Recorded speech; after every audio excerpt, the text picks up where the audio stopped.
George Galloway, and the mother of all talk shows.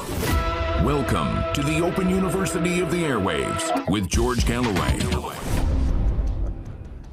Welcome to Court TV. I mean NYPD Blue. I mean CSI, Cold Case. I mean anything. Anything to do with courts, and I'll be having a few things to say about what we cannot say in just a minute about the arrest and the release without charge, pending further investigation, of Mr. Nicola Sturgeon, the erstwhile chief executive of the governing Scottish National Party, who run the show in Hollywood. In Hollywood, or rather New York City version of Hollywood, we had the mother of all farces in the courtroom in Manhattan, when, like a banana republic, the United States put in a courtroom in the dock under charge their last president, and who knows, maybe their next president. Little Macron is in China, either warning China, according to Bloomberg, or seeking to charm China, according to AFP. You can take your pick. Neither charm nor warnings work in Beijing. I'm perfectly certain of that. And the war drags on, though this time accompanied by the terrifying explosive of terrorism in St. Petersburg. We'll be speaking to an Englishman abroad in St. Petersburg, a former British military man who now makes his living running IL Grey TV there in St. Petersburg. We'll be talking about what happened and about what is likely to happen next. So fasten your seatbelts, because as Betty Davis once said, it's going to be a bumpy night, because this is the mother of all talk shows. Curious about our curriculum? Have something to say? Then call us now to join the debate on the mother of all talk shows, the only education you can get for free.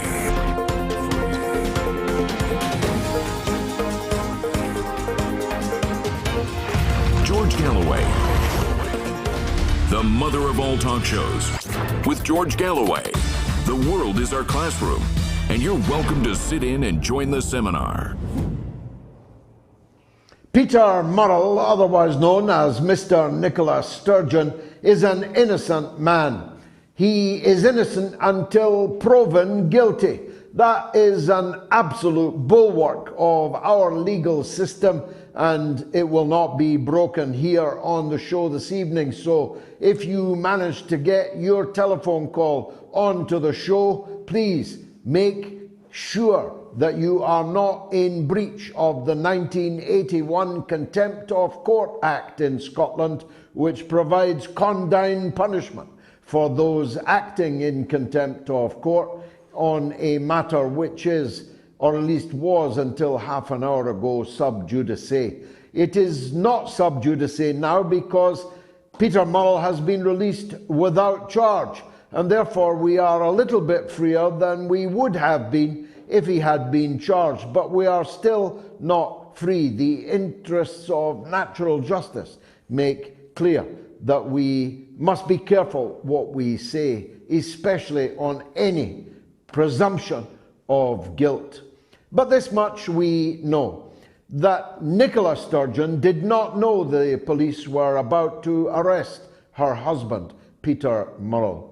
It was entirely coincidental that she left the house at 8:10 this morning and the police arrived at 8:30. It was a close call. She might even have bumped into them as she drove out of the cul-de-sac.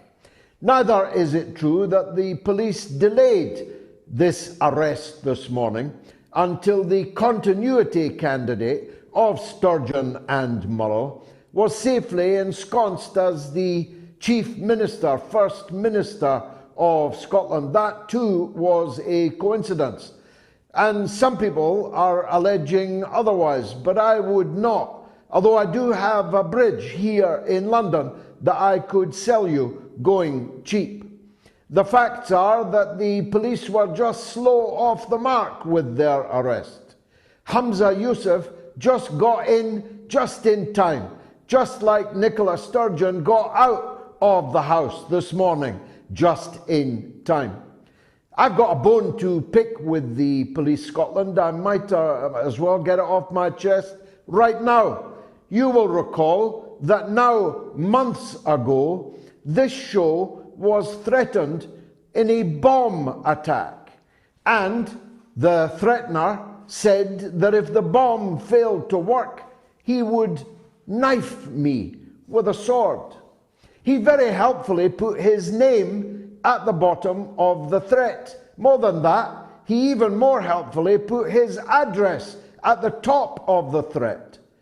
Even more helpful than that, he affixed a copy of his photograph next to his address and his name on the bomb and knife threat that he sent to the mother of all talk shows.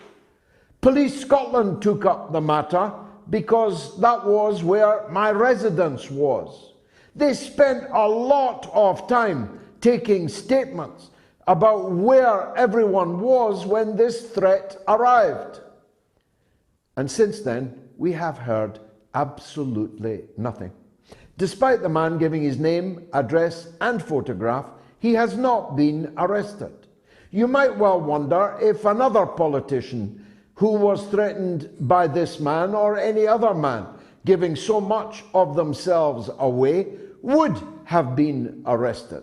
Maybe Police Scotland are just very slow to make arrests. They've been slower in the Murrell case because they've been investigating £600,000 of missing SNP funds for well over a year.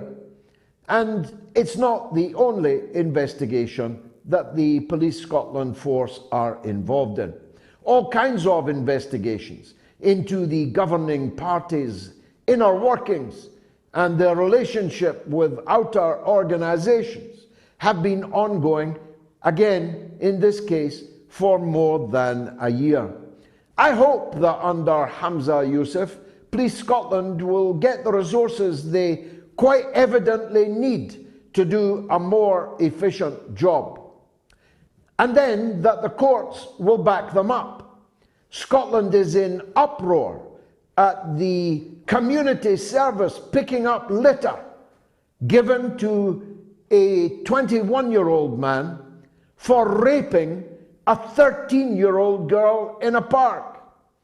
The reasoning, the judge says, was that the SNP's law required judges to be lenient with defendants under the age of 25 because the law says a man's brain is not fully formed until he's 25, which makes it all the more strange that the same SNP reduced the voting age from 18 to 16 and are trying to reduce it to 14. So you get to pick up litter. As J.K. Rowling said today, your first rape is for free in Scotland if you're under 25. What happens to people who self-identify as under 25 is not yet clear. All of the foregoing will have alerted the most perspicacious viewers that I really don't like the Scottish Nationalist Party. But then at least 45% of their own members don't like them either.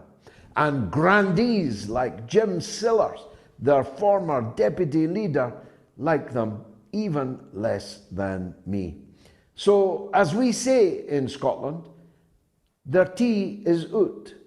They're in for the mother of all thrashings when the parliamentary by-election in Central Scotland takes place in the summer of this year. And when every successive electoral contest takes place, I believe the Scottish people will be telling them how much they dislike them also. But of course, much, much bigger news unfolded in the farce in Manhattan earlier this week. The decision by DA Bragg, and he certainly did lots of bragging about it, to charge the last president of the United States of America for paying hush money to a slattern in the name of Stormy Daniels was itself a bold, even reckless move. But dazzling some of the best legal brains in America, one of whom we've got coming up as a guest in the second hour, dazzling some of the best American legal brains, the reason Bragg gave in the court for reheating this cold case that the federal authorities had already considered and dismissed was that Trump had done this in order to cover up a felony that he would otherwise have had exposed. Except Bragg was unable to name the felony, and therefore Donald Trump was required to plead guilty or not guilty. As it happened, he pled not guilty to a crime which was supposed to have been a cover-up of another crime which the state of New York is either unable or unwilling to identify. In any normal courtroom, that would have been cause for the striking out of the grand jury indictment that Trump was facing, but this was no normal court. Liberals are up in arms because Trump identified that the daughter of the judge had previously worked for Vice President Kamala Harris and President Joe Biden, the very man that Donald Trump is going to fight in the 2024 presidential election. Now, I can think of no fact more relevant than that the judge in the case would appear to have a daughter who is an activist, a super activist in the opposing party. Liberals are also up in arms that the Trump camp has had the temerity to point out that the district attorney himself was paid for in his election campaign by George Soros, Trump's biggest opponent on the earth, and there are a lot of competitors for that title. What could be more relevant than the fact that the district attorney's election expenses and all of his costs in running to be the DA in New York were paid for by the high priest, the guru, the Dalai Lama of liberalism and globalism in the form of Mr. George Soros. I saw the proceedings unfold. They were unseemly. At least half of America will consider them unseemly, and even some of the other half must have been shifting somewhat uneasily. Bill Clinton, for one, in the Democratic camp, must have been wondering that if it's a crime to pay hush money to slatterns, then he might very well be the next guy in trouble. If it's a crime to have flown on Jeffrey Epstein's jet, if it's a crime to have, well, let me just put it this way, danced with some of Jeffrey Epstein's nubile young maidens, I'm sure he did no more than that, then perhaps Bill Clinton will be next in line. Maybe Hunter Biden, who didn't just pay hush money to slatterns, he paid hush money to crack cocaine suppliers. He paid hush money to the big guy, whoever that big guy may be. He paid 10% to the big guy on money that came from all over the world, but mainly from the Ukraine. You're beginning to get a picture here about how perverse all of these proceedings have turned out to be? The question we're asking in our poll tonight is whether all of this will make it more or less likely that Trump will defeat Joe Biden when 2024 comes along, presuming God spares both of them. I myself am leaning to the view that Joe Biden and the Democrats will come to rue the day that they began this prosecution of Donald J. Trump, and that it will backfire, and that it may backfire in another way. That if and when Trump gets back in the White House and with control of at least the House of Representatives, if not both houses of Congress, then a terrible vengeance will be wreaked by Donald Trump on his persecutors. Not that I know. For all I know, Bragg may have something really big up his sleeve, but yesterday was the day to produce it, and he singularly failed to produce it. Who Framed Roger Rabbit might be another name for this show this evening. Cold Cases Reheated may be a second name.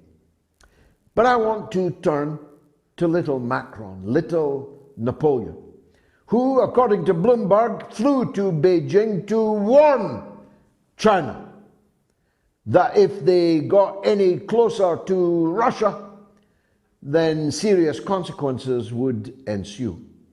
I haven't yet looked at the comparison between the economic strength of China and the economic strength of France. I do know that France is on fire, with literally millions of its citizens on the streets every day being clubbed and gassed and smoke bombed by the thugs of President Macron, sometimes called the French police. And in parenthesis, I wonder just what goes through the mind of these Western leaders, whose own country is in a state of pre-revolutionary upheaval. He is in China warning the Chinese government about a foreign war which ought to have nothing at all to do with him. But I did find some interesting statistics. Did you know that the city of Shanghai alone has a bigger GDP than the state of the Netherlands? No harm to the Netherlands. My own wife comes from there.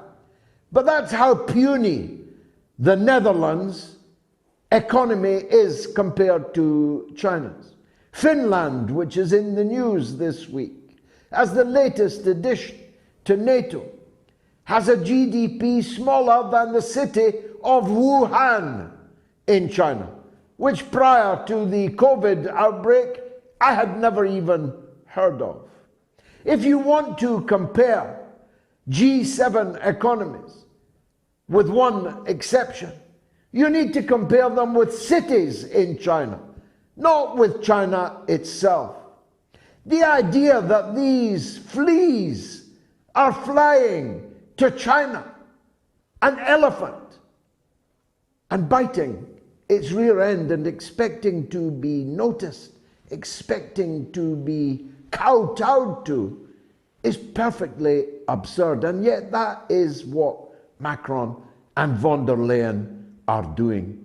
I wondered why von der Leyen was going. Now I know she's the bookies' red-hot favorite to be the next General Secretary of NATO, because the Norwegian tailor's dummy, Stoltenberg, is stepping back from the post, having done everything that he could to drag us all into World War III. Von der Leyen, whose diplomatic skills are, how shall I put it, less than sharply honed, such that the German party of which she is a member sent her to the European Union to get her out of German politics. The European Union is now sending her to NATO to get her out of European politics.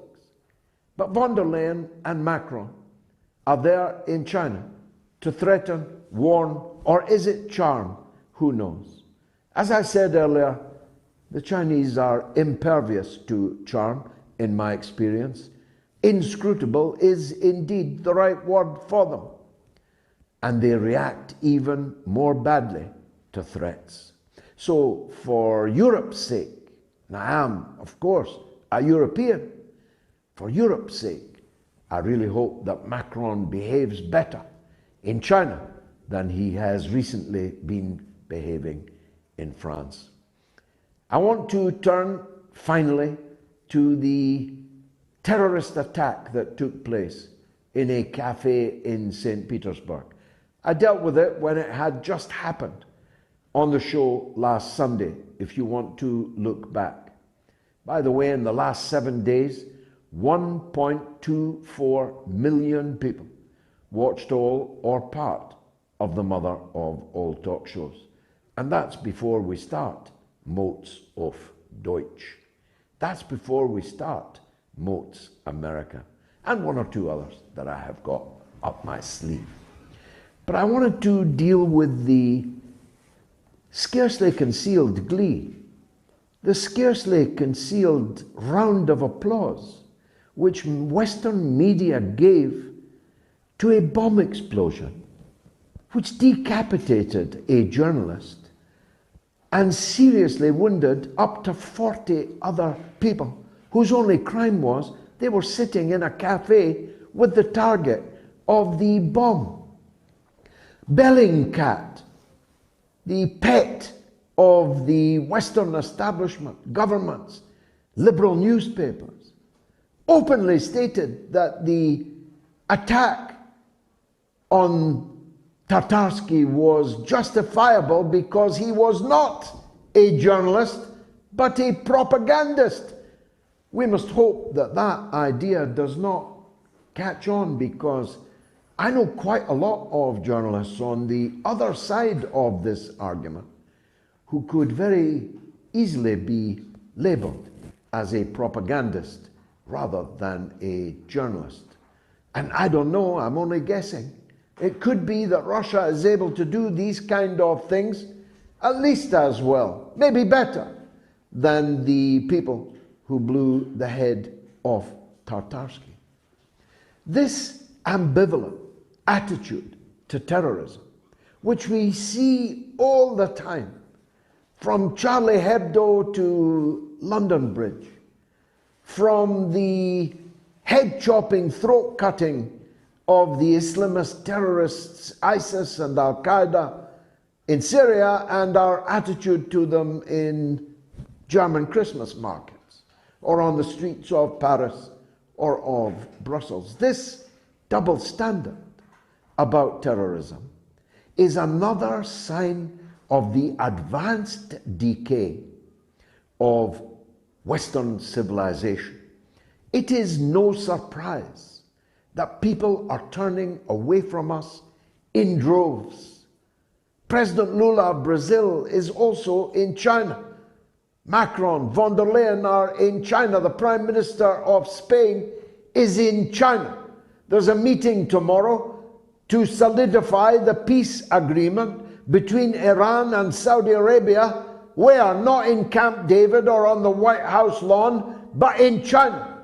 There's a meeting tomorrow brokering peace between Syria and Turkey. Where? In Moscow, in Russia.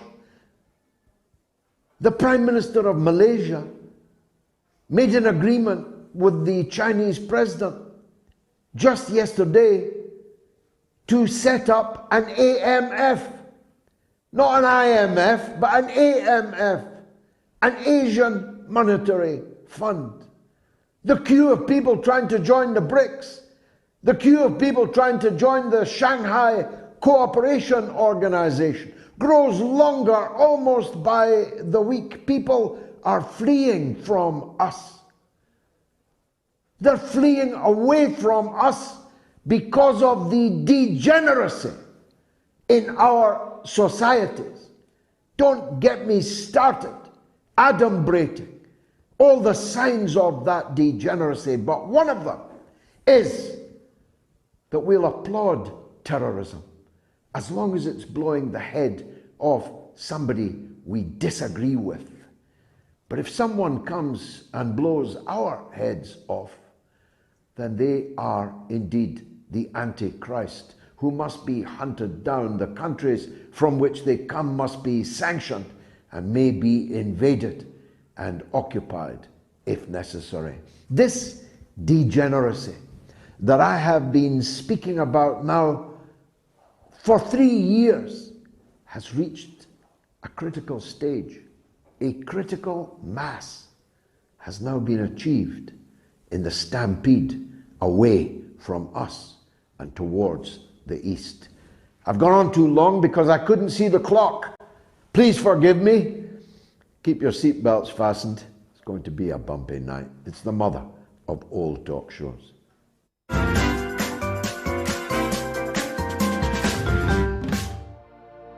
The 1897 edition of War of the Worlds by H.G. Wells. read by George Galloway. Available only on Patreon. The cylinder was artificial, hollow, with an end that screwed out.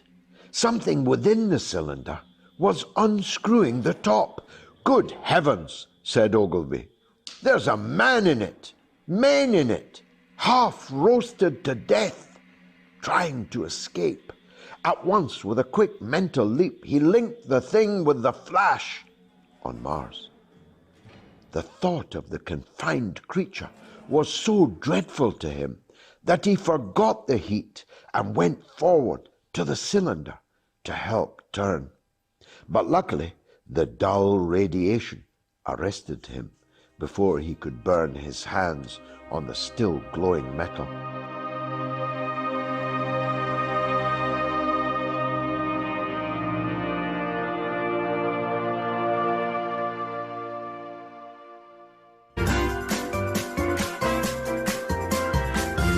You are listening to the mother of all talk shows with George Galloway.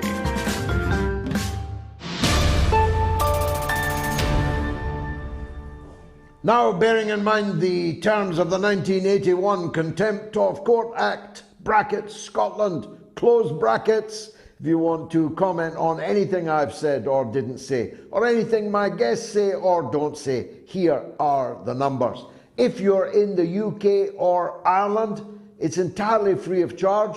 It's 0808 196 5522. That's 0808 196 5522. If you're in the US or Canada, again, completely free of charge, it's +1 844 944 3344. That's +1 844 944 3344. And if you're in the possibly mythical rest of the world, it's 44203 966 2625.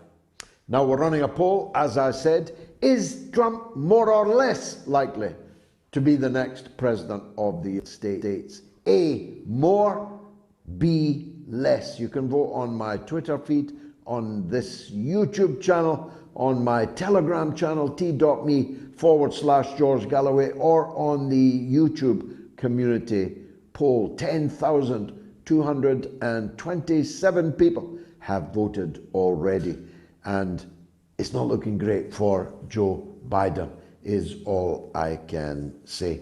But let's deal first with the issue that took place in St. Petersburg. The bomb which went off and maimed so many people and injured, I think, 38 or 39 people were seriously wounded in the terrorist attack. But it isn't being treated as a terrorist attack in Britain. The Times made a cartoon of it. Bellingcat on Sky News, I saw it, it may have been elsewhere, was allowed unchallenged to effectively justify the act of terrorism because Bellingcat and Sky News by extension didn't like the kind of things the journalist Tatarsky was guilty of writing.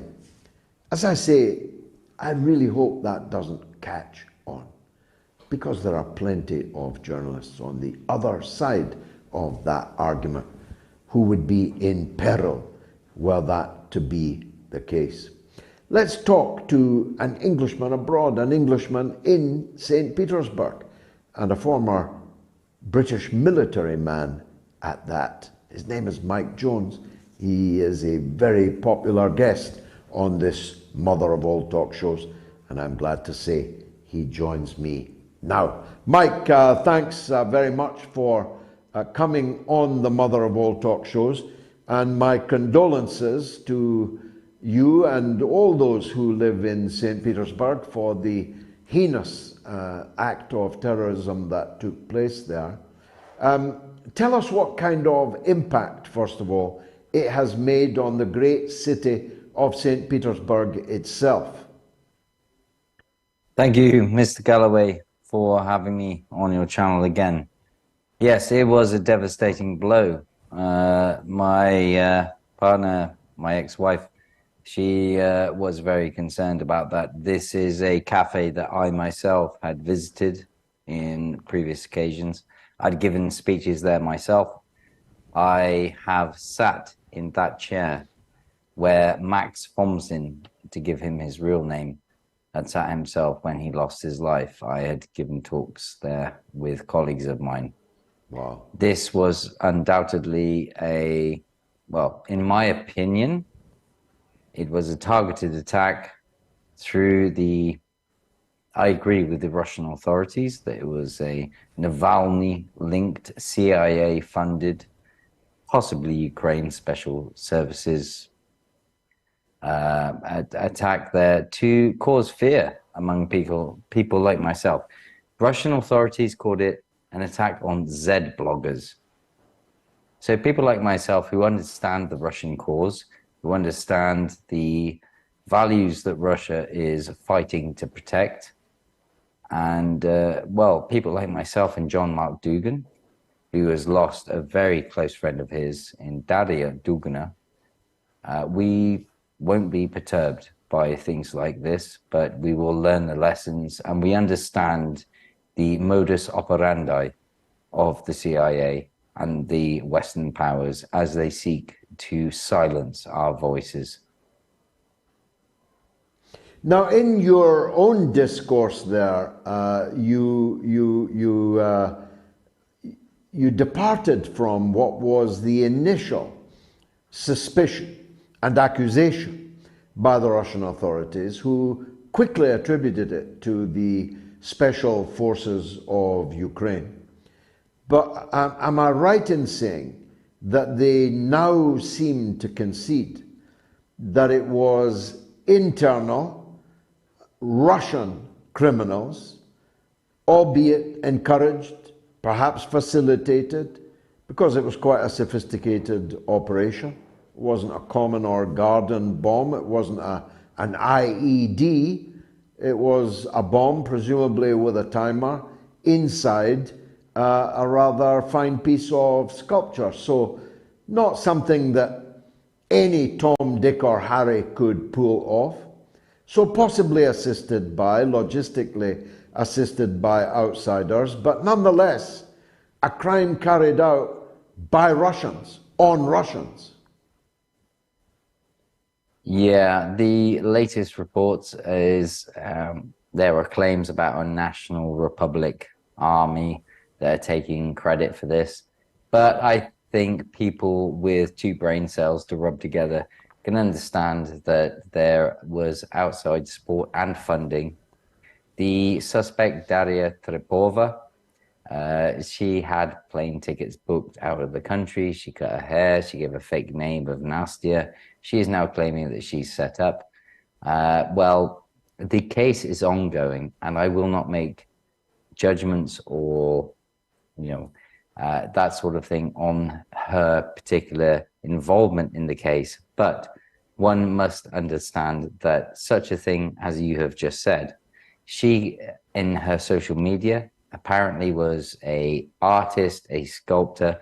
Her husband was arrested in anti-war protests, closely linked to the Anti-Corruption Fund, which, of course, is Navalny funded and understood, hence why, from his foreign funding, has been part of the reason why he's been involved in this legal court case. I will not comment further because it's outside of my knowledge and research.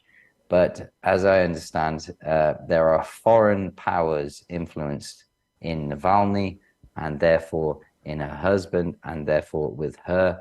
They are clearly against the special military operation and also the conveyance of the information of that special military operation. So they were pieces in the puzzle that were utilized, in my opinion, my personal opinion. I believe that these factors were utilized to the benefit of the West in furthering their aims against the Russian cause and causing terrorist acts to try and silence people like Andrian Buket, who was attacked in Istanbul, who nearly had his throat cut by what he claimed were SBU, or Ukrainian Special Forces. Whilst Ukrainian Special Forces have been linked to this attack, I personally understand that Ukrainian Special Forces are answerable to Uncle Sam and therefore the CIA. So in my opinion, this is a CIA funded and perpetrated attack with its intended consequences, which is to try and instill fear in the population of those who are trying to convey the truth and the message from Russia to the West, because it's become problematic. I myself have faced those very same problems from fact checkers like NewsGuard, who have shut my YouTube channel down, banned me for a week, demonetized me, tried to silence me, and now have tried to instill fear in me. Unfortunately, I can't convey my sadness and condolence to Max Fomsin's family, a wife and 3 children who have suffered the consequences.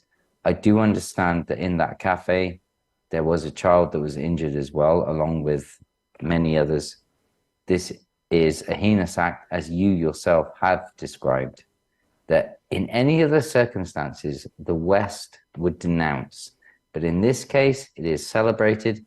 And as you yourself have pointed out, as I have on my YouTube channel, the Times, among others, have celebrated with cartoons the murder and terrorist attack, the death of an individual, a journalist, no less. For me, well, look, Mike, I can sense the sadness in your voice. Just before we leave the Russian end of this, do you happen to know where the flight tickets found on the person who handed over the statuette were to? To which country was she about to fly? Thank you. That's a good question. No, at this point, I was not told the specific country that she intended to flee to. I do understand that she gave a fake name to the cafeteria when she entered it as Nastya, which is not consistent with Daria. And she had cut her hair a significant length and dyed it. These are the details that I was told from my investigation of it. From the top of my head, the husband is under arrest also. You think it was Estonia? Can you tell us, was the husband also arrested? He was previously arrested as part of an anti-war protest. As I understand, he's out of the Russian Federation. Off the top of my head, I believe he's in something like Poland. He's in the EU. He's in a safe place, and she was intending to join him. That is to my understanding. However, this case is developing as we speak. which is why the Institute for the Study of War has criticized Russia for an inconsistent narrative on this. You'll understand that the case has developed from a murder in a generally dangerous way to a terrorist act. Yes, I want to move to that. I want to move to the double standard towards terrorism, so brazenly, bloodily, and graphically illustrated in Western coverage of this. This was a bomb that didn't just murder somebody, it could have murdered 50 people. It wounded the best part of 50 people, one of them a child, many of them women. We could have been looking at 50 dead bodies in that cafe. So the first thing to say is just how many dead civilians are justifiable collateral damage to blow up a man whose crime was to blog, to write words on a blog. How many collateral casualties would appear to be acceptable in the West to carry out that murder? We've seen it evidenced with Lindsey Graham back before 2014, where he rubbed his hands as if from a Shakespearean play, out damned spot. He said we would fight to the last Ukrainian as he rubbed his hand. It's inconsequential. When it comes to Ukraine, as many lives as is necessary to further the cause, to maintain whatever they wish to maintain. Is it the unipolar world? Is it the hegemony that they had before? It's absolutely catastrophic. We are seeing these lives lost, the men, husbands, fathers, brothers, etc.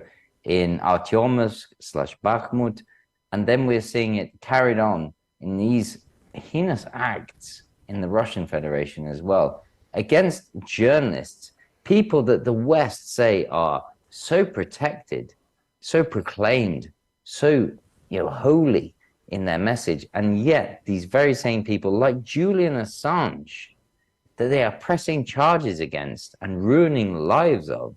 It's just the double standards that is just baffling.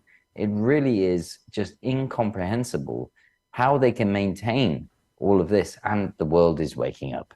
Your viewers are waking up. No, we're preaching to the choir. You have bravely said that this will not intimidate you and that you will continue to speak your mind. What is the attitude of the general public about it? And what does the Russian state intend to do to prevent this kind of terrorism from spreading? I can't speak for the Russian state. As I understand, obviously security is very much tightening, particularly in regard to Victory Day.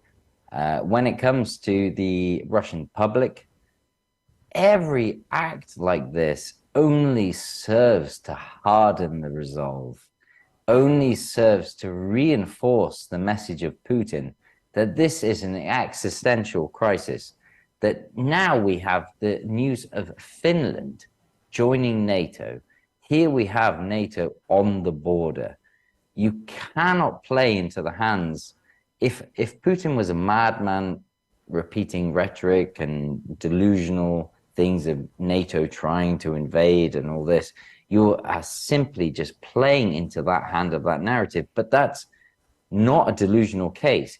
It really is reality. And if you try and converse that back to the US, it would never be accommodated. It would never be accepted. But here is the reality. We have NATO creeping on the border of the Russian Federation with the stated aim of dismembering and destroying all that is Russian. Let's not forget the war on God. In Kyiv, against the Orthodox Church, we have had this thing underreported in the West. I've not seen many reports, if any, about this segregation and this attack upon priests of all people in churches, with military armed men going in to storm churches to evict priests. Never have we seen this since the Second World War. And I am ashamed that we are seeing it. The head of the church is wearing an electronic tag. Absolutely. Yes, you're absolutely right. Electronically tagged. What does this say about freedom and democracy? And freedom of religion? We have the Kiev-installed church evicting the orthodoxy that has existed for thousands of years. I'm without words. I honestly, I can't believe I'm seeing what I read in textbooks and I believed was consigned to history. We are seeing it unfold before our eyes, and we have complacency in the West, if not double standards, if not worse. I can assure you it's worse. Mike Jones, thanks for joining us on the Mother of All Talk Shows, and I'm sure I speak for the whole audience when I again convey my condolences through you to the great people of St. Petersburg. Is Trump more or less likely to be the next President of the United States in the wake of his arraignment in a Manhattan courtroom this week? On Twitter, where 1,000 people have voted, 82% of those think he is more likely now to be president next time in 2024. On YouTube, 87% think more likely. On the Telegram channel, 85% think more likely. And on the YouTube community poll, 84%. So pretty overwhelmingly the audience so far thinks that the net effect of this kangaroo court that had Trump in front of it yesterday will actually have helped him. What an irony that would be. I'll be right back. 60 seconds, count them.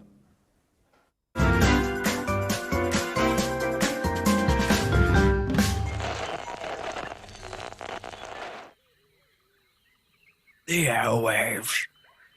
This savannah is a rigid dichotomy of fact and fiction. As Vicious says, the Twitter sphere where the slightest misjudgment can spell being cancelled. One species rules over the airwaves through its ability to adapt and survive in even the harshest environments. The George Galloway.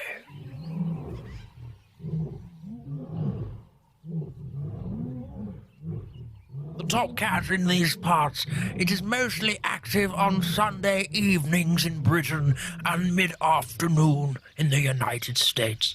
It seldom roars during the day. Most notable for its wide variety of headdress, it protects these parts from the mainstream media. You can catch this fine specimen on the Mother of All Talk Shows. Don't pick a fight with it. They've been known to bite back.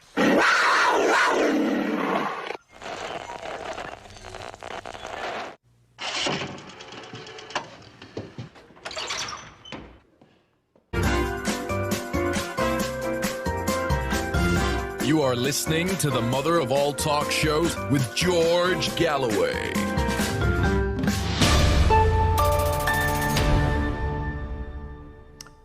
YouTube comments. Anthony 1981 says, if I ever wrote a memoir, I'd want George Galloway to do the audio version. Thank you, Anthony. Big Narok says, China are like the Borg from Star Trek. I've never seen that, so I can't see whether that's meant to be a compliment or an insult. JP Rolls says, good heavens, said Ogilvy, there's a man in the cylinder, and it's Joe Biden blowing up the Nord Stream pipeline. Very well said. John O'Brien said, a man is not capable of knowing what he's doing until after he is 21. then why are they teaching children about transgenderism? They have gone mad. Don't get me started on that, John. Tom McTeague says, soon bricks will have enough letters in it to be called supercalifragilisticexpialidocious. That is the message of the night. That is brilliant, Tom. Bricks will eventually be supercalifragilisticexpialidocious. Ken is in Woking on Trump. Let's hear from him. Ken, go ahead. Yeah, I've got a couple of things I'd like to send to you. I've had to write it down because I'm very nervous, but Trump did nothing at all for Julian Assange, who told the truth. Now Trump is being victimised. If you don't stand up for the truth, you will be next to be subdued. Exactly. Absolutely correct. As Pastor Niemöller immortally pointed out, at the time of the Holocaust, that they came for the Jews, and I was not a Jew, and I did not protest. Then they came for the communists, and I was not a communist, and I did not protest. And then they came for the socialists, the trade unionists. I was neither, so I did not protest. And then they came for me. And that is exactly now what is happening for Trump. Trump could have pardoned Julian Assange. He certainly merited it. And who knows, maybe even Joe Biden's in such a fragile place with some of his voting base that he'll have to do the same. He'll have to drop the charges. Maybe, just maybe. But Trump had every reason to pardon Julian Assange, and he did not do so. And that was a very, very great pity. Ken, last word to you. I've got 8 illnesses wrong with me. I worked hard all my life. I didn't smoke and I drank rarely. Is there any chance of saving the NHS instead of wasting money going to a war in Ukraine? Awfully powerful point, Ken, and I'm sorry for your troubles. I spoke to someone from the NHS in an airport just yesterday who described just how powerless and how pressed the clinical teams are in our NHS right at this moment. It almost brought him to tears as he described the situation to me. Ken, thanks for that. Malcolm is in Glasgow, wants to talk about the SNP. Careful now, Malcolm. I'm being very careful, and I feel for your last caller, Ken, and I agree with him on that front. Now, George, I would like to apologise to all third world countries, and however you define a third world country. On behalf of Scotland, I would like to apologise to all third world countries because we put them to shame. We have had resignations left, right and centre. And to your international audience, George, I'd just like to explain how pernicious it is. I think Scotland is possibly the only country in the world whereby the government appoint the chief executive for the police force and name him on the cabinet. And George, I want to go one step further and say this actually is election rigging because, I can't say that. Sturgeon's wife should have been prosecuted 2 years ago, and then that would have put that into the political arena. So Scotland makes the third world countries look exemplary. And I'd like you to adumbrate on that, please, George. Well, it's a very powerful case that you make, and I entirely agree with it. The chief law officer in Scotland, the one who decides whether prosecutions go ahead or not, is a member of the ruling party's cabinet. The chief of the police force, he recently stepped down, was appointed by the Scottish government. And many people think that that was reflected in his performance. I couldn't possibly comment. The media has been bought and paid for until this moment by the nationalist government in Scotland. Tens of millions of pounds of British taxpayers' money is spent on what is effectively hush money to hush the media about the multiple scandals. It would take me the rest of the show just to list them. The multiple scandals that have been mounting in Scotland over the last 13 years of SNP rule. But so much public money goes to the media houses whose job it is to hold government to account, to shine a powerful light on what's happening in government, that they simply switch the light off and make no even desultory attempt to hold the political power in Scotland to account. I honestly believe that Scotland is in the running to be the worst governed country in the world. It is without doubt the worst run government and country in Europe. And I include Albania. I include Kosovo. It is already the worst run country in Europe, but it may be in the running for the worst run country in the whole world. It certainly has the worst record of drug deaths in the entire world. It's not Mexico City, it's not Colombia, it's not Bogota, it's Scotland. Go figure.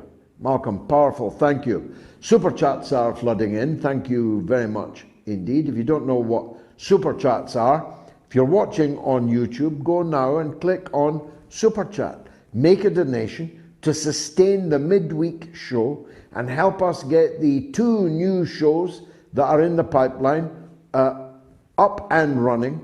You can do it very easily. There's how you do it. And you can give me a comment with your donation and I'll try to read it out. I will read it even if I don't get it on the air. Mr. Lover, one of our most dedicated supporters, sends yet another £20. Thank you, Mr. Lover. Doc Jazz, another great supporter of ours, sends 100 UAE dirham. That's £21.85. Thank you, Doc. Thanks, George, for your always amazing show. What do you speculate will be the US response to Russia succeeding and conquering the eastern part of Ukraine? Doesn't seem to me that they would just drop the issue, right? Well, I'm not sure that it's in their power to decide that. In any case, on Sunday we'll have a deeper dive into the war in Ukraine. Albert Sontag sends $10 yet again. Thank you, Albert. All good wishes, George. I look forward to Moats USA. So do I, Albert. And Joe Makeke sends £4.99. When the US puts its foot in another country's door, why is the UK always the shoe? Countries are distancing themselves from them. We should follow. Joe, that is brilliantly put, I must say. End of Days sends £5. Thank you. 3Bon, £5. Daniela Modus Cotter, a comrade of mine in the Workers' Party of Britain, sends £2.99. Nidjas, £2. God bless you, George, and all truth seekers. Jeffrey Long, Australian dollars, £4.49. Mose H sends £5. Thank you. Back to the lines. Elliot is in Florida. Go ahead, Elliot. Hello, George. Thank you very much, and you're looking well, as usual. Thank you, sir. I want to thank you for having Mike Jones on, because I spent about a day imagining that that cafe was a place that Mike Jones would have frequented, and I was thinking he might have been there, and it's good that I can see that he is physically okay. Yeah, he sat in that very chair, Elliot. He's given speeches in that very cafe. I knew that immediately. As soon as I heard about the bombing and I read about it, I thought, oh my God, I bet Mike Jones might have been there. But now it's good to see that he's in person. That he's not. He was all right. But there were two other facts that you could see. I felt, Elliot. I felt that he was emotionally scarred by it, didn't you, in that interview? Did we lose that call, Elliot? Yeah. Can you hear me? What a great picture. Hello. Yeah, I can hear you now. I'm saying I felt that Mike was emotionally scarred in that interview. Yes, you could see it in his body, in his face. You know, he's normally very upbeat, very cheerful, and you could see completely drawn. Yeah. Anyway, go on. Thanks for that.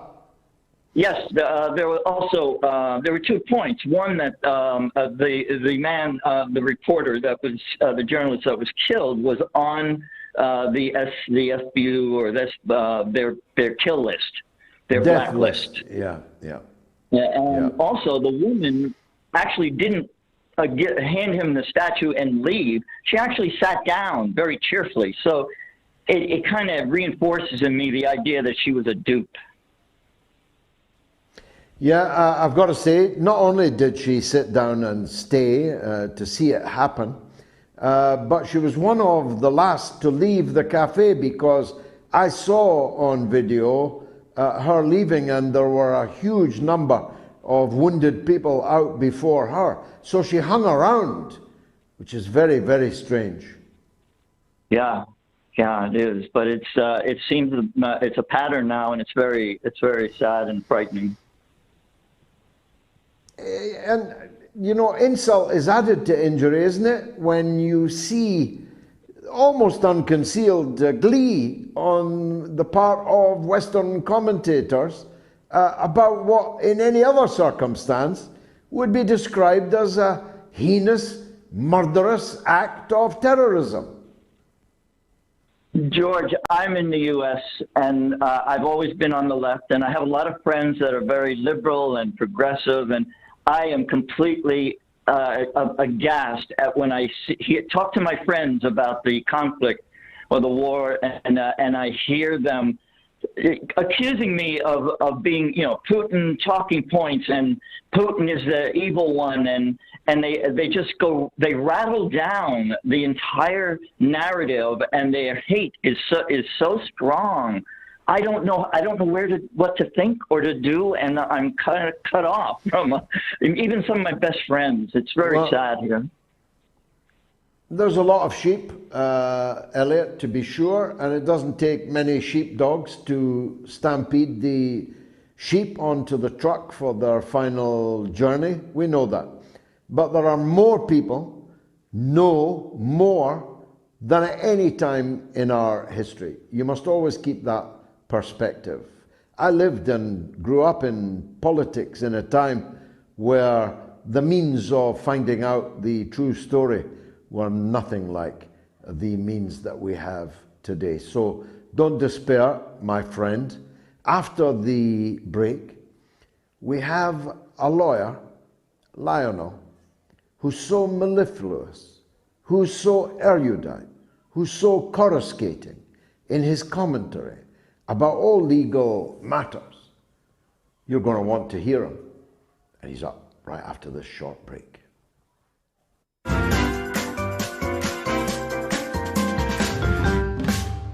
You know, and it's a very, thank you for, you know, I'm a big fan of your show, Gigi. Great debate, great. And I'm Scottish. I'm very passionate about what's happening there, you know. I had a great mom. She was Scottish, Mary McLeod. She taught me well. She taught me well at everything, including golf. I love Scotland, and I love the Scottish food. It's great food. I said to Melania, you know, haggis. Look at that. What's more Scottish than that? Me. I am that haggis. She said, what, thin-skinned and full of crap? You are listening to the mother of all talk shows with George Galloway.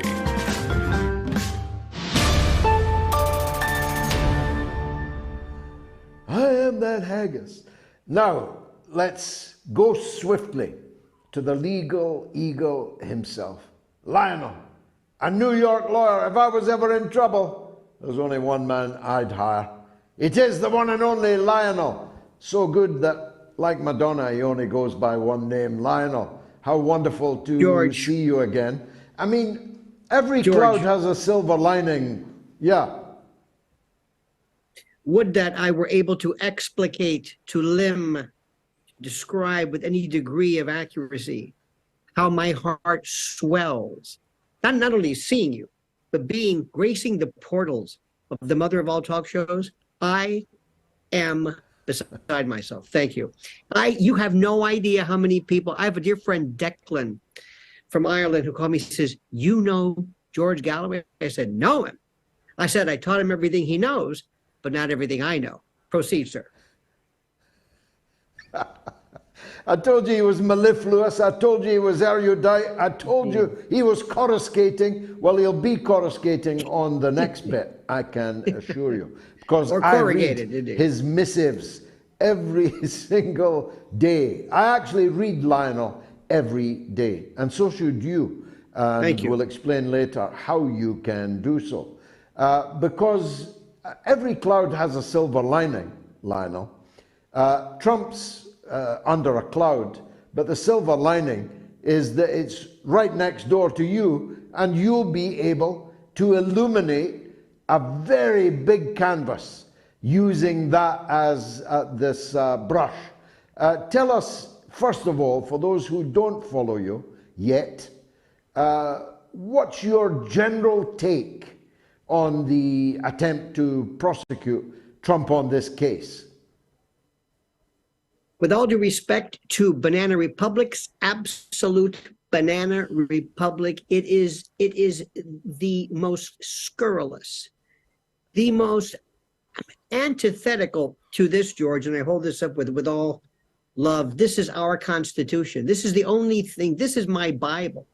This is the only thing that I, as an American citizen and lawyer, care about.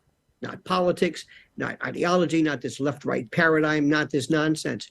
Imagine this, George. You are about to be elevated to most certainly the candidate, the nominee for 2024. He would be the second president after Grover Cleveland to serve 2 non-consecutive terms. And right before this happens, this prosecutor, a George Soros-funded dupe, an apparatchik, a robot, an automaton, a quisling, he files a charge that no one who has even a paucity of understanding of the legal system in our jurisprudential history can understand how he could do this. Now, let me say something. President Trump is looking at 6 total events, pieces of exposure, cases, potential crimes, civil and criminal. It's a litany, 6. Now, this is the first one and by far the weakest. And George, as I've always pledged to you, I'm going to tell you the truth. Now, while the president may do very well with this one, it's the second and third that I fear very much for him. Because as you know, I always tell people, you cannot live a good life in this country without committing at least 3 felonies by the time you're 30. Everybody has committed crimes, everybody. But the thing is, you haven't been charged, or somebody didn't think it was worthwhile in view of the totality of the demise of civilization to charge you with spitting on the sidewalk or whatever it is. However, George, I've never seen anything like this man in my life. He pulls from people 2 different reactions. Absolute love, an unending, Abrobdingnagian, an inane love to the point of a cult worship, or a kind of a sadomasochistic loathing that even hits almost, George, the fetish level. They are alive by their hate. It gives them reason, their raison d'etre. They hate, therefore they are. I mean, he does it. There's nobody in between. There's no or meh when it comes to Donald Trump. He is brash, he's brazen, he's churlish, he's boorish. But George, there is not a politician in my lifetime And we thought Reagan was good. We thought certainly Bill Clinton was good, but nobody like him. Now, let me also just remind you as to this first case, what he is charged with, and you knowing politics, you would get this. Imagine, George, if for some particular reason, and I know this is ridiculous to even think this, but let's assume you had some dalliance, and for whatever reason, you decided that you didn't want the world to know about this, and you entered into an NDA, a non-disclosure agreement. Legal, it is the thing of Hollywood. There's nothing wrong with it. But in this particular case, I, as your factotum, your dimbox, your amanuensis, your man Friday, I decide I'm going to pay this woman, and then maybe later on you can reimburse me for that. Is that against the law? No, it's not. However, because you're running for office, one could construe, George, that payment that I, through this Rube Goldberg type of labyrinthine concoction, this contraption, if you will, I've come up with this transaction. And it would benefit you politically, as a lot of things would. So therefore, one can construe it's kind of like an in-kind contribution. And through this duct-taped, chicken-wired, kind of a cobbled-together Frankenstein monster trying to revivify a case that everybody has passed on, which, by the way, ended in 2017, a year after the election. Let me say this again. After. That is the basis for this. Not only that, the statute of limitations, the period of time in which the state has to bring the charges against you, that has clearly lapsed. So it is a dog. It is, nobody can understand how this even happens. But are you familiar with what Mr. George Soros has done? He's the benefactor of many prosecutors to advance this criminal legal studies. You've heard of criminal race theory, or this not criminal, it was an interesting pun, critical race theory. Yes. And I might have been right the first time. But there are these new ways of thinking, George, in which this new vision of law enforcement is to let people go. This thing called restorative justice, where, George, you, the man who hit you, the man who bludgeoned you, the man who stabbed you, who robbed you, who burgled your home, who destroyed your life, George, it doesn't serve society at all to penalize him, to incarcerate him in this carceral hell. No, we want to bring him back and you together in this restorative reunion. It is sheer lunacy. That is the man. This is a man who downgraded 40 to 50% of all felonies in New York City to let these miscreants, these poor misunderstood people. But when it comes to Donald Trump, he's Torquemada, he's Beria. Remember Stalin's Beria? Show me the man and I'll show you the crime. He's Cesare More. He's Mussolini's man. I mean, this is medieval. And I'm sorry, I'm taking over your show, and I don't mean to, but I'm very passionate about this. No, you're not. It is dazzling, and I'm suitably dazzled. Does that mean then that Donald Trump's going to walk free from this one? He very well could. He will be doing, even if he's found guilty or pleads guilty, there's no jail even remotely possible for this. They charge him with 34 counts, 34 instances of the same event. If you take a piece of anything and you chop it up into 34 pieces, it's still that thing. But George, let me talk about the reality here. And again, knowing politics, I ask my friends, do you think Donald Trump really wants to go back to the White House? Do you think he really wants to subject his wife, his son, his family to go back to that city, to go back to that tomb, that jail, to go through this again? I'm sorry. I don't know how anybody in their right mind could think that's possible. There is a part, George, of him where Donald Trump loves to be Donald Trump. Keep in mind something. This is a man who in the 80s was the biggest thing in New York. I mean, the toast of the town. You couldn't. He was on every show. He was at every cocktail party. He never drank, but he was it. They loved him. He decided he was going to go into TV. He did a show called The Apprentice. Went to #1, 16 years in a row, out of nowhere. Then he says, I'm going to run for office. They said, city council, parks commission, no, president. And they laughed. He went after the biggest, the pantheon, if you will, of the biggest Republican firebrands and powerhouses, including Jeb Bush, from the oldest family, and he destroyed them. Then he went after Hillary Clinton and made mincemeat out of her, and he won. And I'm going to suggest something to you, which I tell people this. Now, I'm not a conspiracy theorist. I am what Gore Vidal says, a conspiracy analyst. And I ask you this question. Do you think that if the shadow government, the ruling class, whoever runs the world, wanted Hillary Clinton to win, that they could have arranged this? I'll save you the time. Yes, absolutely. They would have done something. She's a formidable opponent. Every poll said she was going to win, but she didn't. He won. Next question. Could the state of affairs, could this degree of decay that we're going through as a culture and as a country, could that have happened without Donald Trump being in office for 4 years to soup up and rev up every lunatic, every barely connected to reality, harebrained, schizoid, demented loon? No. He stirred the pot, which made the next iteration, the next salvo, the next, version of this insanity even possible.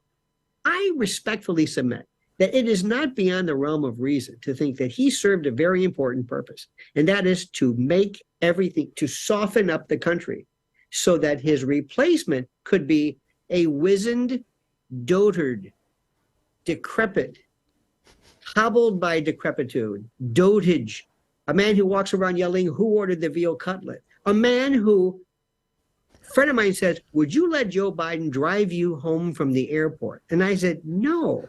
And there you go. We wouldn't be there. Do you know, George, we have a man who is a senator, bless his heart. By the way, I'm from the South, and whenever somebody says, bless his heart, that's not good. If somebody said, you know that George Galloway, he's not the brightest man, but bless his heart, not good. We have a man in Pennsylvania named George Fetterman, who had a series of strokes. He is aphasic. He can't speak.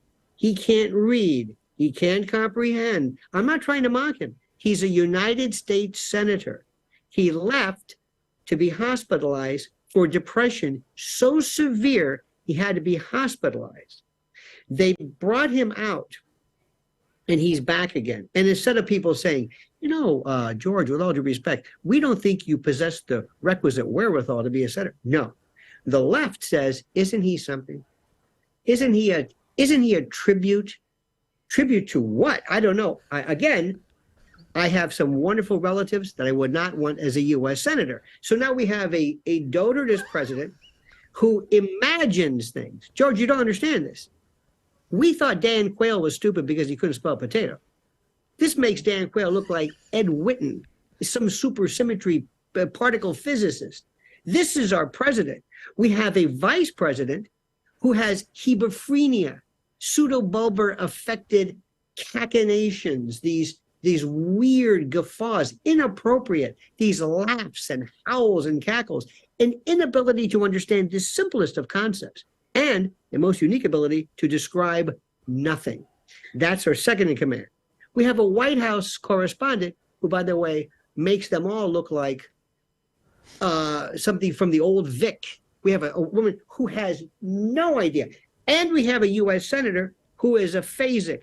I am convinced that one of these days we're going to have people, either through AI or AGI, who are basically dead, clinically dead in a number of states, who are going to be elected. And we will sit back and we'll say, isn't that wonderful? And I'm saying, but he's dead. No, no, no. As Monty Python would say, he's stunned. I am so embarrassed. I'm living in a world right now, and I'm thinking to myself, is it me? Am I missing the point here? Do you ever think sometimes, George, you hear a band or something, or you eat something, you think, hey, they like this? This is horrible. Maybe it's me. Maybe I'm crazy. Maybe I'm living in a parallel universe. Maybe the joke's on me. Maybe one day they're going to wake up and say, okay, we're kidding. I mean, this is beyond, and they say that Donald Trump, when he was president, people loved him. He knew how to handle Putin, Xi Jinping, Middle East. He was, in some respects, if he was a savant, I have no idea. But all I know is they won. There's no need to cry, George. No need to lacrimate. It is okay. This will be over soon. This will be over soon. Promise you. So anyway, I'm here and I'm questioning my sanity because I don't know what the hell's going on here. George, we have right now, listen to this. You have a beautiful family. And I've seen pictures, and you're a lovely, lovely man, lovely wife. Imagine you were kids one day at a school when all of a sudden some 6'5" John Waters monster, this dystopian drag queen with phallic accoutrement and appurtenances coming in, gyrating in front of your children. And you're saying, wait a minute, I don't think this is appropriate. You transphobic, you hateful. No, these are children. Children sometimes they don't even know what their favorite color is, George. Your children can say things like, I'm Batman, I'm a girl, I'm a boy. Yeah, okay. Get back with me. They say things. Imagine you and your wife saying, I know just the doctor, and off your daughter goes for a hysterectomy, a mastectomy, or your son gets an orchiectomy, a penectomy, I'm just puberty blocking. By the most prestigious hospitals in the UK. And people are lauding this. And you're thinking, is this a parallel universe? What is happening here? What happened to my country? And people are saying, isn't this wonderful? No, it's not wonderful. Oh, you're a right-wing lunatic. You're transphobic. This is what we're going through right now. We have open borders. We have crime. We had Asians absolutely targeted by street ruffians and miscreants, and our mayor, who, by the way, covers the excitement spectrum from A to B and oaf in his own right, looks the other way, and I'm thinking to myself, this is crime. We're not talking about subtlety. So my great country, theoretically, under the auspices of this wonderful Constitution, is an insane asylum. And as Sarah Huckabee Sanders says, Americans have a choice between either normal or crazy. We have crazy people running this country. I mean, crazy lunatics. There's nothing that I can say to even begin to explain the degree of depravity of which I live. Not many people leave me speechless, Lionel, but you just did. It was a tour de force, a tour de horizon, yeah, a tour de farce a tour of farce. Did you see Peter Sellers' last film, Being There? Being There. And Chance, the gardener. Chance, I like to watch, Ben. I like to watch. Yes. I like to watch. It's funny that that's the line that I remember most also. But if you see remember? Yeah, yes. Oh. Did you see the outtakes of Peter Sellers trying to keep a straight face during some of these scenes? I did recall that. Their weight in gold. Do you remember when he walked on the water? That's what we're looking at. Do you also remember? Yeah.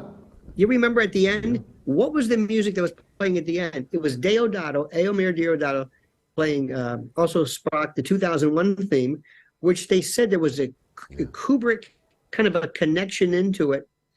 And I have watched that so many times. One of my favorite scenes, and this was also prescient, Vatic, dare I say, Pythonic, is that when he was being robbed, he pulled out his remote control, his clicker, and he tried to change the channel because his world was a TV screen, and it was It was one of my favorites. That, of course, The Godfather, the movie Network changed my life, and Fatso with Dom DeLuise was one of my favorites.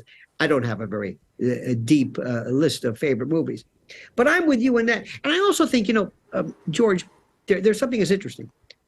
My favorite is when people bring up, and I find this so interesting, one of my areas of fascination is the Holocaust, specifically how seemingly rational people could not necessarily involve themselves in the obliteration of humanity, but know about it and just kind of say, well, And I've always been fascinated by Gustave Le Bon and the notion of murmurations. I love to watch starlings and schools of fish and how they all fly in unison in order to conserve energy and to protect each other. That's what we do. And we can, all of a sudden, when I was a kid, we had a show, Bullwinkle, and it was Boris and Natasha.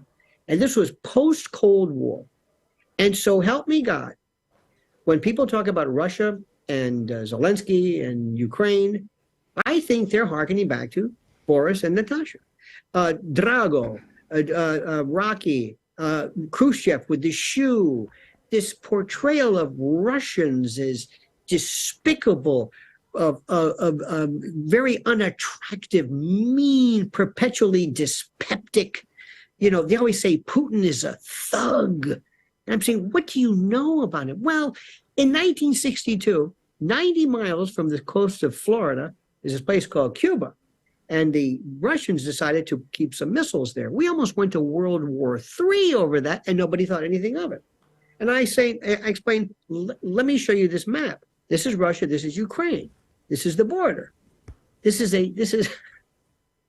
the border. Not only that, we don't understand the idea of intermarriage or whatever. And people will say, well, that's different. Why? Because that's Putin. And I'm thinking, did you learn that? I'm sorry, we're going into that now. I'm just, no, it reminds me of they being didn't there. learn it. They murmurated. They sailed off like a school of particularly doltish fish.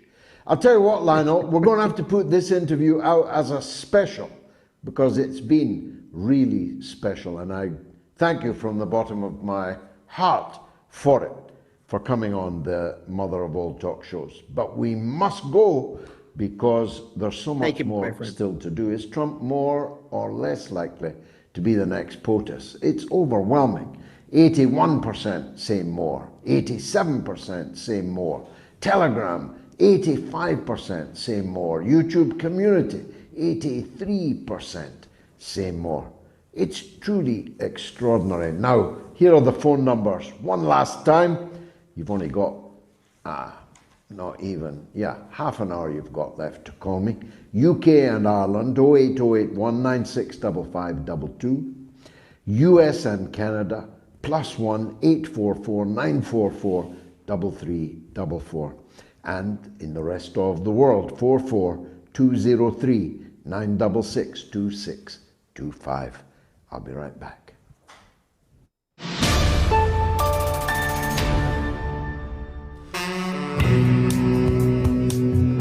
As I say, how lucky we are to have the audience that we do. 1 million people every week watching all or part of the mother of all talk shows and most attentive to what they hear, and many of them truly brilliant students. It's quite humbling, actually.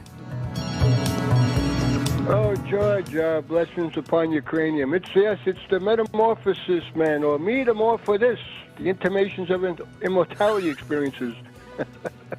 George, I like what you said. I love a lot of things you're saying. Your daily communion with God is through your conscience. I wanted to comment on that. That's beautifully said.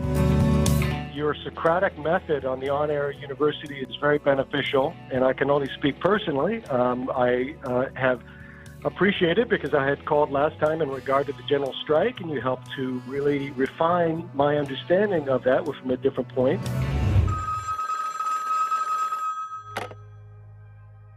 The alternative point of view When I heard that last week, and again today, I had this kind of visceral gut reaction to it. And I know what you mean by that.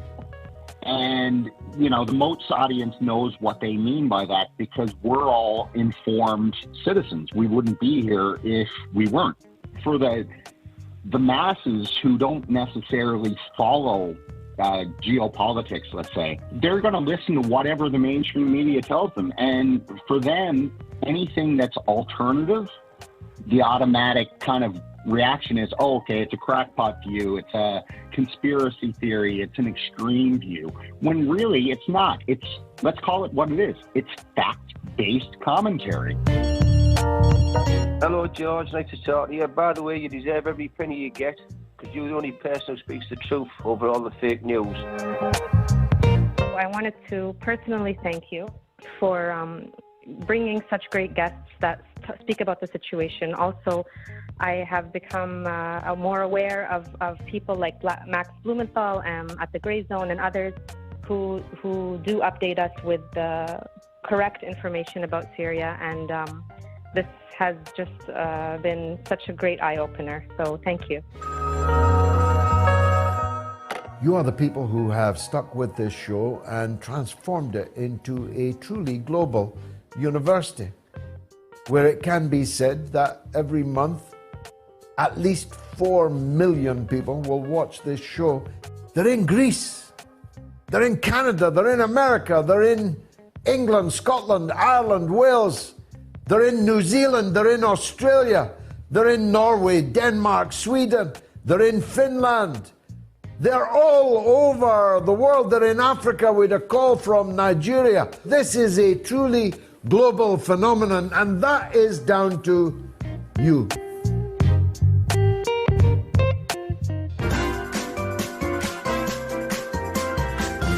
You are listening to the mother of all talk shows with George Galloway.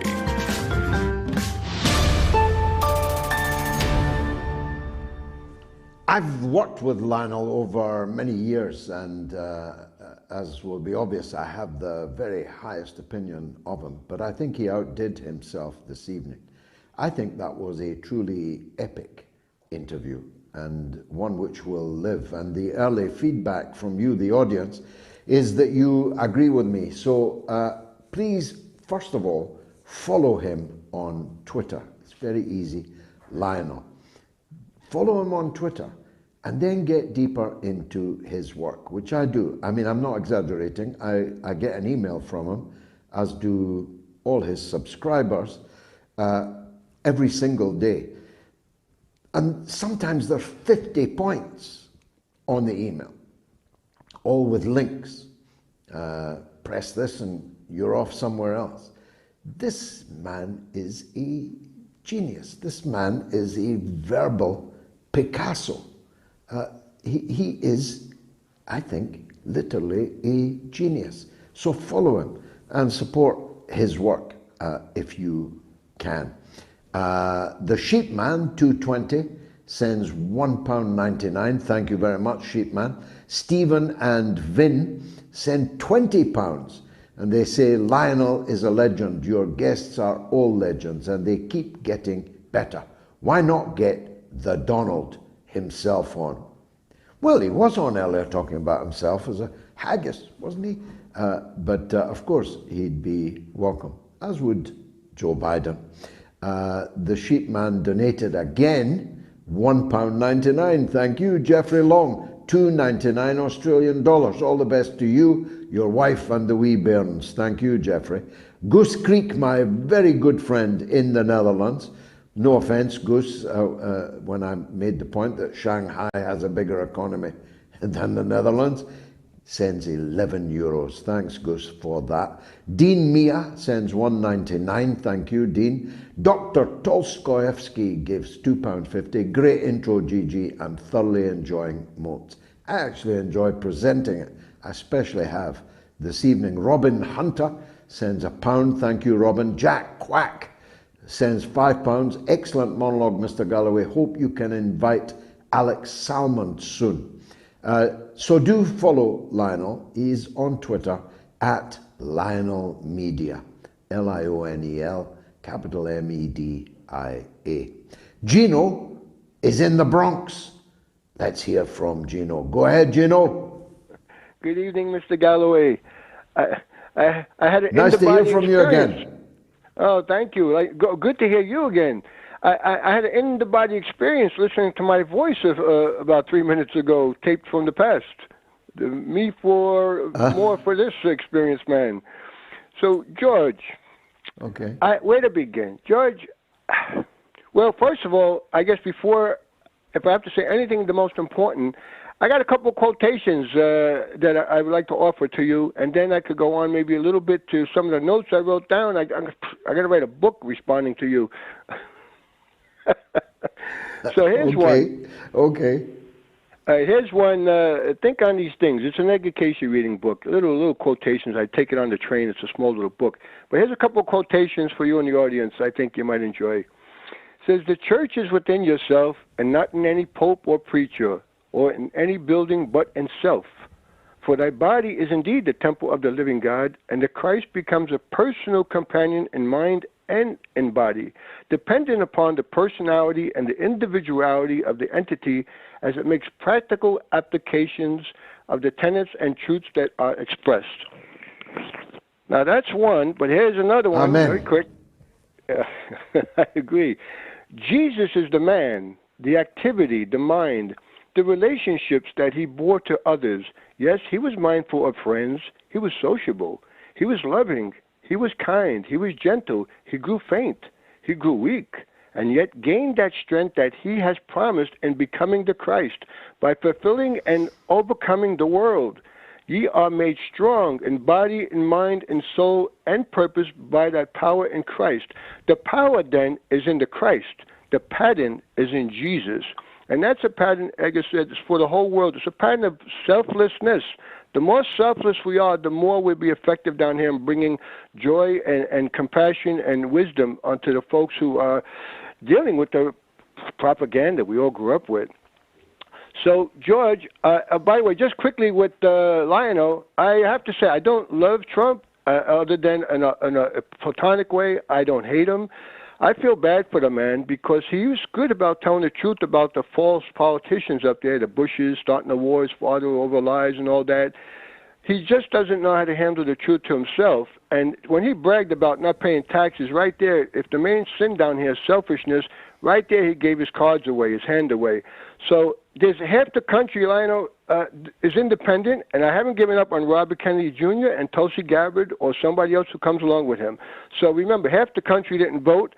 25% was Democrat, 25% was Republican, half are independent. So let us not squeeze them out of the picture as often happens in every cycle of elections. No, I agree with that. Gino, I need to press on because of the hour and so many people trying to get on. Thank you for those quotations. Michael is in Washington State, still in the United States. Go ahead, Michael.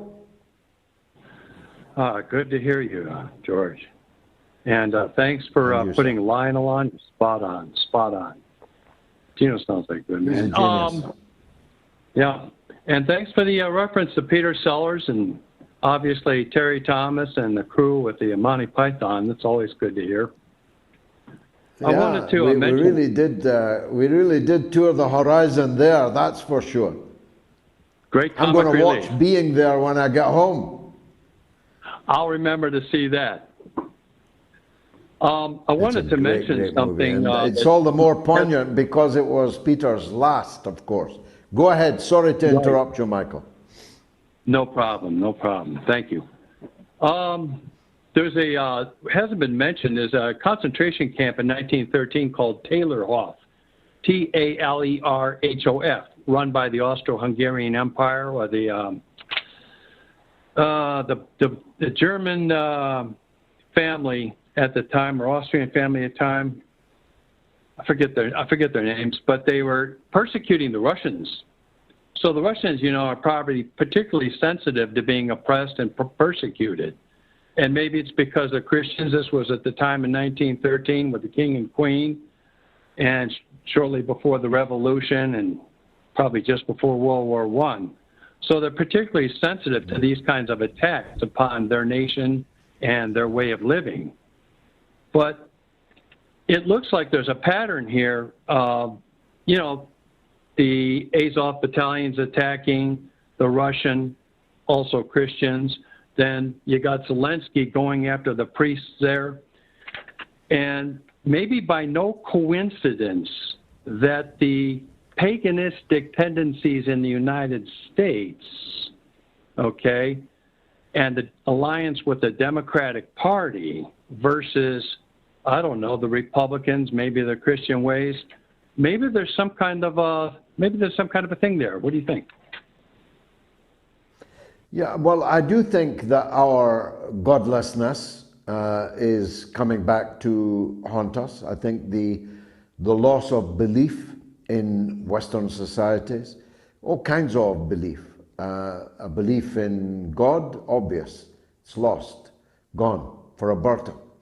But a loss of faith in the community, in the collective, in the, well, as I put it, in the concept of us instead of me, in the concept of always as opposed to now, me and now, has become the prevailing ethic in our society. And further, as Lionel so peerlessly pointed out, if you don't accept the latest murmuration on turning reality on its head, you are immediately assailed, metaphorically crucified, for standing up for your perspective on reality, which may or may not be traditional. Mine is, as I think yours is.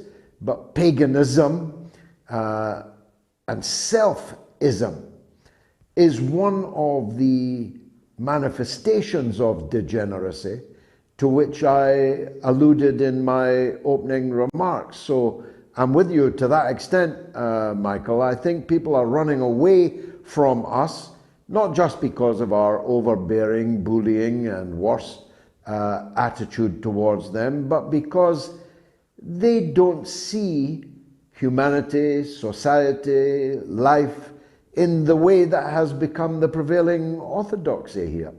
They don't accept that there are 93 or 97 genders. They don't accept that, as Lionel put it, very large men sporting appurtenances should be cavorting sexually in front of our children. We don't accept that, and we will not have it here. And I could go on, but the hour is late. The level of degeneracy of Western society has become a real material factor in stampeding the rest of the world into the arms of others. Last word to you, Michael. Yeah, a democratic model might be Constitution. We don't need no Constitution. We got laws.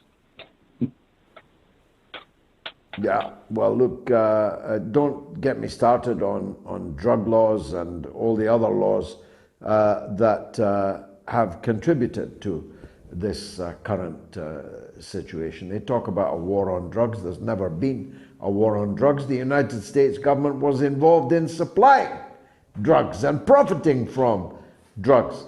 That's what the Iran-Contra affair was all about. Thank you, Michael. Patreon comments tonight. Don't forget to sign up and support me. Patreon.com/George Galloway. I really do rely on that. Doris Wrench Eisler, good friend of ours, says politics in the US and the West generally is a crazy seesaw, weigh-scale phenomenon. Press one end and the other is automatically elevated. No effort required. Thanks as always, Doris, for all your support. Raymond Barker says, is Sturgeon getting the Corbyn treatment? Kindly, Raymond, don't mention the two of them in the same sentence. Monica Rangne, R-A-N-G-N-E, it says here, Monica, forgive me if that's wrong. I heard RFK Jr. say on Jimmy Dore a few weeks ago that he was running. but I haven't heard any more about that. Him against Trump, that would get the ones pulling the strings into a real tizzy, I bet. And Daniela Modus Cotter, I referred to her earlier, a member of our party and with important tasks on issues of disability within the party. I think Trump will win, but when he says stuff like, I'm your retribution, kind of reminds me of the 1930s, 40s, very scary, as I can see trouble ahead either with Biden or Trump. I'm a Jimmy Dore man myself. I'm still hoping that Jimmy will run. John in the Midlands of the UK wants to talk about cancel culture. On you go, John. You all right, George? How's it going? All right, sir. Yeah, good, mate. Good. Go ahead. I just want to talk about 40 years ago when I first bounced into a children's home. It was absolutely horrendous what I was on the end of. And I really wanted to talk out about it. And all the boys and the girls in the children's home were like, you best not talk about it, because if you do, you'll end up getting locked up, shushed up, assaulted, you know, all the bad things that go along with it. And I felt that I had to talk about it. And eventually I did. And lo and behold, yeah, I got shushed up, I got assaulted, I got locked up in a bad boys children's home. My name was Mud. No one wanted to work with me, key workers, anything like that. It was absolutely atrocious. And, you know, it took 4 years for it to come out. And when it did come out, you know, I had police knocking on my door saying, can you make a statement against it? And I was like, hang on, you wouldn't listen to me 4 years ago. I got locked up. My name was Mud. I got cancelled, everything. And lo and behold, this man went in front of a judge and he got a big, hefty jail sentence. And one of the things that the judge said at the end of it was not the fact that he'd abused all these children. It was the fact that he'd used his position to forget the words now. So, yeah. He'd abused his position of trust and authority. His authority. John, I can't keep you on, but I am deeply moved by the story that you have told. And the moral of that story for me is that you had the courage to stand up and be counted and sing hallelujah.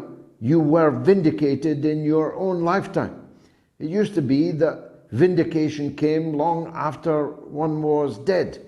You're one of the people who has been vindicated in their own lifetime. So kudos to you. Lance is in Canada, wants to talk about Poland. Go ahead, Lance. Hello, George. How are you? I saw.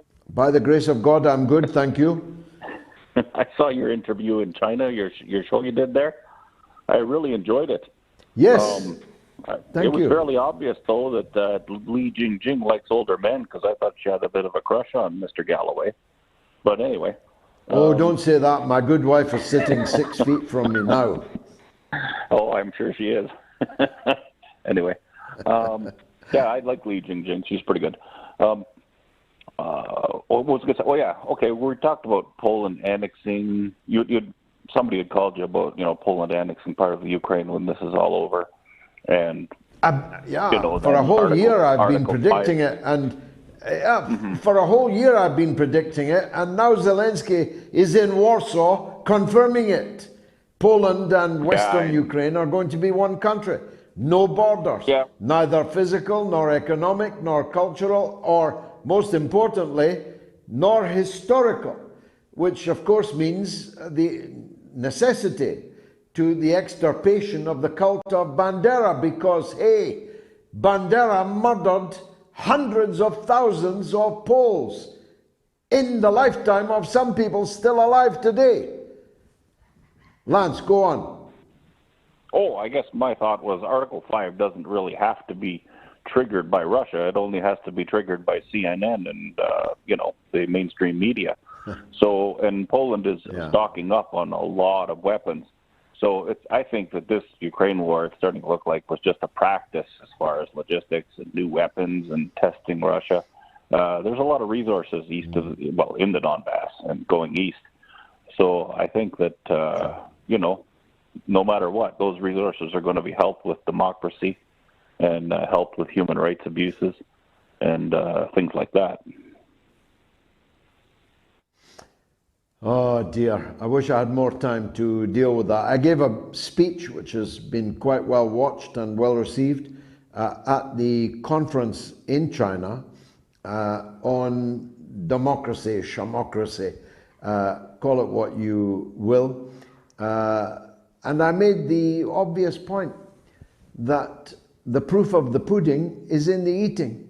So how is the eating of the pudding going in, say, the United States of America? How is it going in the United Kingdom? Are we enjoying the pudding that democracy has produced? Is democracy really the choice between Joe Biden and Donald Trump? Is that the best that America can offer? Rishi Sunak wasn't even elected and he is the Prime Minister. I don't mean wasn't elected by the country, that's self-evidently true.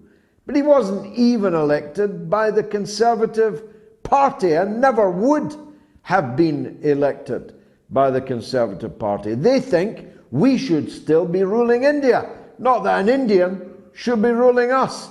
Lance, I could go on, but the hour is late and I cannot. The poll is closed. 13,626 people voted, and overwhelmingly they believe that Trump's presidential hopes have been boosted by the events of this week in that courtroom in Manhattan. Though beware, Lionel's wise counsel, that whilst he might beat the first rap, there are other raps coming down the pipeline, and this may merely have been an opening salvo. The YouTube comments are flooding in. I simply can't get to them all, but I will read them. I always read them after the show. Centaurus says the Stormy Daniels affair is just a storm in a D cup. And the ratioing, R-A-T-I-O-I-N-G, the ratioing, Hamza Haggis humus might be even better. And Anthony again, 1981, George Galloway is my source for political analysis. He is witty, funny, honest, and courageous. Furthermore, he has some of the best guests around. And I, for one, conclude that the second part, at least, of that statement is absolutely true. Michael in Southampton will be, I think, the last caller. Let's see how long he speaks for. Michael in Southampton, go ahead. Good evening, George. What a delight, what a pleasure to be able to speak with you. I have to reflect again what you echoed, that Lionel, wow, what a piece of history, TV history in the making I've seen this evening. I was aghast with his. You know, when the great Oscar Wilde went to the United States and was asked if he had anything to declare, he said, "I have nothing to declare except my genius." And now the United States is sending a genius to us across the airwaves in the form of Lionel. Oscar Wilde would have been proud of that performance tonight, and I can't say much higher than that. Go on, Michael. No, well, it just reminded me of the extraordinary verbal gymnastics, to retain the oratory and the skill, and actually so very funny. And I was joining you. I was getting my hanky out. at the same time. Yeah. Very, very, I think very. we're clever. not alone. There's a lot of people doing so. If only I could get on a stage with Lionel. If only he were here or I were there. I feel sure we'd pack theatres across the land. Do it, please. Go on, Mike. Yeah, no. Just to say, if that was a bill, I would line up and buy the ticket. You'd buy a ticket. Away. You'd buy a ticket. Yes, indeed. God Yeah, bless you, yes, Michael, in Southampton. I hope Thank Lionel hears what you said about him. I appreciate it very much.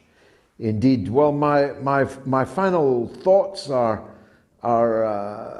somewhat scrambled because of the terrific variety of issues that we have dealt with this evening. I suppose my overwhelming takeaway from the evening, notwithstanding the genius of Lionel, would be the pain etched on the face of Mike Jones. Who knows that but for the grace of God, that bomb might have blown his head off. He goes to that cafe. He has spoken at that very table. He has sat in that very seat where that bomb exploded in St. Petersburg. A terrible injury was inflicted fatally on one person and not yet fatally on some 46 other people, including a child and many women. There can be no justification for that kind of terrorism, and yet justifications have been pouring in from the hypocrites of the Western media and political class, who would not hesitate to reach for the thesaurus, for new ways to denounce the evil of exploding a bomb in a cafe full of civilian people and journalists. And yet, here in this country, and I think across the so-called Western world, every effort is being made to justify the unjustifiable. Now, one could take that in a number of ways, but here's the way I take it. As I've already said, I take it as yet another station of the cross, yet another station on the Via Dolorosa, yet another station to the end, because our society is coming to an end. Our society as we have known it, and as our forefathers have known it, for fully 3.5 centuries, is rapidly coming to an end, more rapidly than anyone could possibly have imagined. If I had said to you 14 or 15 months ago that Iran and Saudi Arabia, that Syria and Turkey, that China and Russia would be coming together with the speed and comprehensiveness with which they now are, you would not have believed me. And I wouldn't have said it because I couldn't have predicted it. I couldn't have predicted that Saudi Arabia would be selling its oil to China for RMB, for Chinese banknotes instead of dollars. I couldn't have dreamed that MBS, the Crown Prince of Saudi Arabia, would have said, as he said today, I no longer care about pleasing the Americans. We are acting in the interests of our own country and people. I could not have conceived of MBS saying that. I could not have conceived of the United Arab Emirates, of countries around the world that you could never have imagined would have the cojones to stand up to the United States, but which are now doing so. The Prime Minister of Malaysia setting up an AMF, an Asian Monetary Fund, announcing that there is no further need for using American dollars. Indonesia, a giant from which my own wife and therefore 3 of my children spring. A behemoth of a country, the 4th or 5th largest population in the world, the largest Muslim country in the world, but invisible on the international stage until now. Because they too have expressed their intention to join the BRICS and join the SCO, the Shanghai Cooperation Organization, where already more than half of the world are to be found, and more than half of the wealth of the world is to be found. The BRICS is growing so fast that, as Tom, I think it was, earlier in the show, pointed out to us, it'll soon be supercalifragilisticexpialidocious. It's been marvelous for me. I hope it was for you, and if it was, come back on Sunday at the slightly earlier time of 7 p.m. UK time. Do check time differences and join me if you can, and bring another viewer with you, because you might think that I'm very pleased with 1.24 million viewers, but I'm not yet satisfied until I can tell you that it was 2 million. Thanks for watching.